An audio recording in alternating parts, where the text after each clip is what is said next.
Opposed to Gomidas's understanding of Armenian music, it made me excited about it. And the idea was to say as much as possible with as few notes as possible. And that is what Alan does also. Alan, he said something, as long as from time immemorial, he said, the music ran through my head. So from an early period, like he was 4 years old apparently, he did write a piece. And after he finished his composition, he took it to his mother and asked her to play on the family harmonium. And the mother looked at the music and said, well, that's not playable, and threw it in the garbage can. And the reason the music could not be played was because rather than writing it on 5-line musical staff, he had used 11 lines. And this was very curious, and the mother looked at it, and it wasn't possible to play, so that was that. But, interestingly enough, at one point in the 13th, 14th century, during the medieval times, there was actually music written on 11-line staff. So, Alan actually believed in reincarnation in a very, very strong way. And this was for him a reincarnation. You played Akhtamar, for example. Do you know who composed that? His cat, Raja. One day the cat, Raja, started walking on the keyboard, and he stepped on those notes. And Alan immediately wrote it down, and that became the central theme of Akhtamar. So, strange, okay, strange, but he believed that, you know, the spirit never died, but it traveled in various forms during time. I consider him to be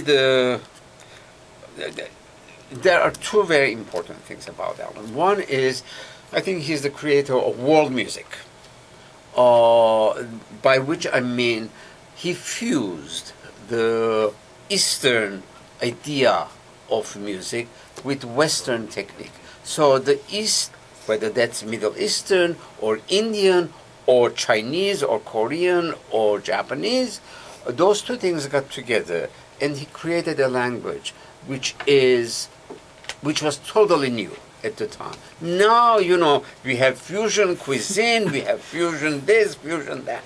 But Alan started the whole idea of putting this whole thing together. Now, the second thing is the whole idea of minimalism. He got the idea of minimalism from his interest in Indian music. Because in India, the Indian music is repetition, the mantra. Over and over and over, and that repetition eventually becomes narcotic almost. And he felt that if he repeated a musical phrase over and over and over again, with very minimal changes, each time it's repeated, the effect would be hypnotizing. And of course, Steve Reich and all that, 50 years afterwards, emulated this idea. And there is such a movement that's called minimalist movement in music, in painting, in sculpture, in everything. Ինչու մենք կանդեսենք չափովը հայրամիակը այսքան խոշոր հեղինակավորությամբ ի վերջո մեր մշակույթին խոշոր ծառայությունը բերած անձնավորությունն է Ալան Հովհաննեսը, որուն երաժշտության մասին դժբախտաբար մենք հայերս շատ քիչ գիտենք։ Իր դարած աշխատանքը հայ մշակույթի հայ երաժշտության բնակավարներս շատ խոշոր է, եթե գիտնանք, եթե ուսումնասիրենք։ Քանի ցայնակրություն կա քիչ առաջ հիշեցի։ 127 ցայնակրություններ կան ներկայիս։ Եվ ասենք ոչ թե հայերը ըրած են, այլ ամերիկացիները ըրած են։ Սակայն մենք գարձեմ բաճած չափով հբար չենք սկար, չեմ գիտե ինչու։ Ձանոթ չենք իր կորձերուն, Ադիգա դժվար է, որովհետև երբ մեկը այդքան ախտամարգը գոչե իր կորձը, կամ խալդես, կամ լուսածակ,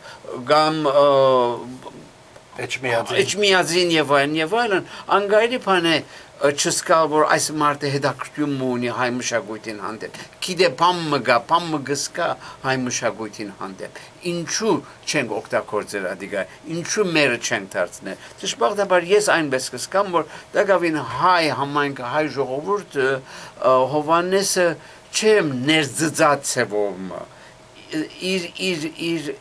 իր անհատականության մեջ չէ Արադ չէ ընդունած Ալան Հովհաննեսը։ Ալան Հովհաննեսը դակավին օդար մը կմնա։ Ինչու՞ն չեմ գիտեր, սակայն պետք էր որ ես այն հույսը ունեի, որ մեր գազམ་ագերբությունները, լան ասկային գազམ་ագերբությունները, լան ժողովրդային գազམ་ագերբությունները քիչ ավելի խոշոր չան մը պիտի տապեն։ Քիչ ավելի խոշոր չէ, չան մը պիտի տապեն։ Ամենաթույզն չանկը պիտի տապեին, որպեսի գարնային Ալան Հովհաննեսի հայրամյակը դոնել և իրանու հավերժացնել մենք մեր մեջ։ Ինչու օդարներուն գուտան։